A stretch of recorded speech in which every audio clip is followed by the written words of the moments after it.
En los últimos días se habló mucho del nuevo régimen cambiario, que el dólar ahora flota, que hay bandas, que el Banco Central no interviene, pero ¿qué significa todo eso en la práctica? En este video te explicamos cómo funciona esta nueva etapa y qué puede pasar con el precio del dólar de acá en adelante. Repasemos rápidamente cómo funciona el nuevo esquema cambiario. Se dejó atrás una política de fijación del tipo de cambio, que aumentaba a razón del 1% todos los meses, para pasar a un esquema de tipo de cambio flexible entre bandas divergentes. No se entendió nada, ¿no?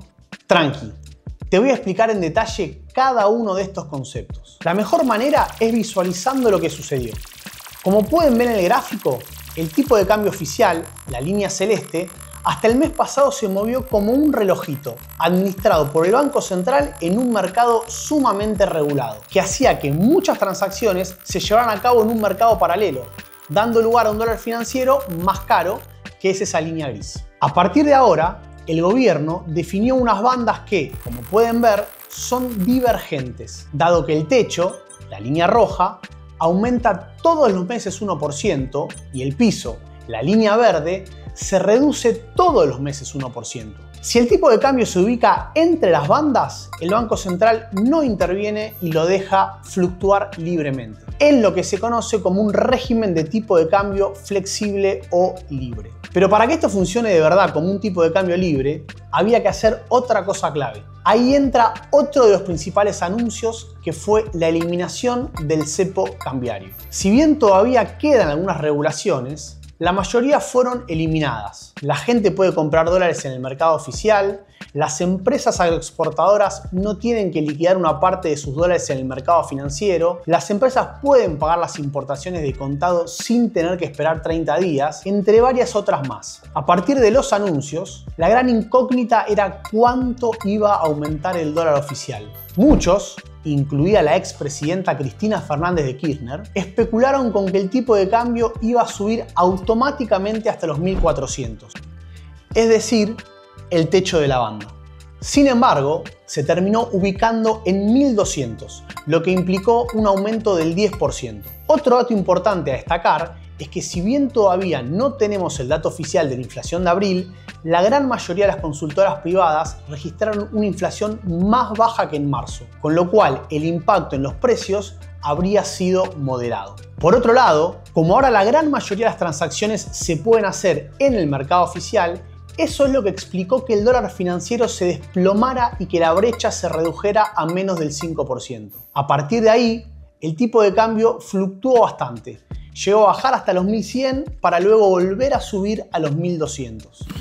No imaginaban ni economistas, ni empresarios y demás estar a esta altura de la semana hablando más del piso que del techo, pero sobre todo, Paulino, ahí ese costado más técnico, pero que es importante en esta etapa, que es que el Banco Central no está interviniendo. Precisamente, el punto es que si el Banco Central no interviene, el movimiento del tipo de cambio se hace mucho más volátil, algo a lo que no estamos acostumbrados. Por eso es que el gobierno agregó estas bandas cambiarias, para acotar esa volatilidad y que no se genere pánico en los mercados, o que el tipo de cambio suba demasiado, impactando en la inflación. Podemos pensar esto a las bandas como un andador, algo que es necesario para hacer la transición hasta que la economía pueda funcionar con un tipo de cambio mucho más fluctuante. Ahora bien, ¿qué sucede si efectivamente el tipo de cambio sube hasta alcanzar el techo de la banda? Ahí, el Banco Central lo frena, vendiendo todos los dólares que sea necesario hasta que baje y vuelva a ubicarse por debajo de ese techo.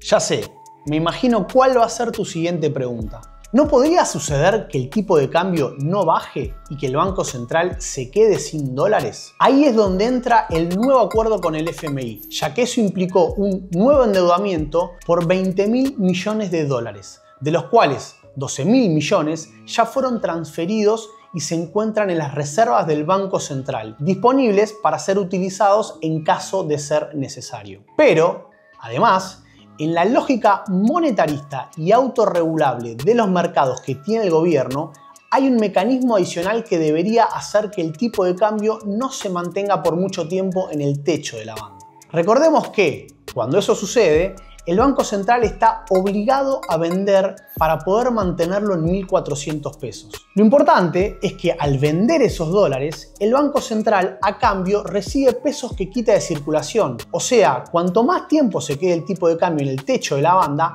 más pesos saca de circulación el Banco Central. Y eso, tarde o temprano, debería llevar a que baje la demanda de dólares, porque hay menos pesos para comprarlos, haciendo que finalmente el tipo de cambio baje hasta ubicarse por debajo y dentro de la banda. Podemos aplicar el razonamiento inverso si el tipo de cambio baja y se mantiene en el piso de la banda. Ahí el Banco Central compra dólares y a cambio entrega pesos. Esa inyección de dinero tarde o temprano debería llevar a que se incremente la demanda de dólares, haciendo que el tipo de cambio aumente y se ubique nuevamente dentro de la banda. Como pueden ver, este mecanismo debería llevar a que el tipo de cambio fluctúe entre las bandas, pudiendo, obviamente, por momentos, tocar el piso o el techo. En los papeles, el esquema luce coherente. Bandas que acompañan, mecanismos de autorregulación, reglas claras. Ahora, si la Argentina funcionara como en la teoría, no estaríamos acá explicando estas cosas. Habrá que ver si realmente esta es la última fase de un programa que por fin estabilice la economía o si esto termina en otra etapa transitoria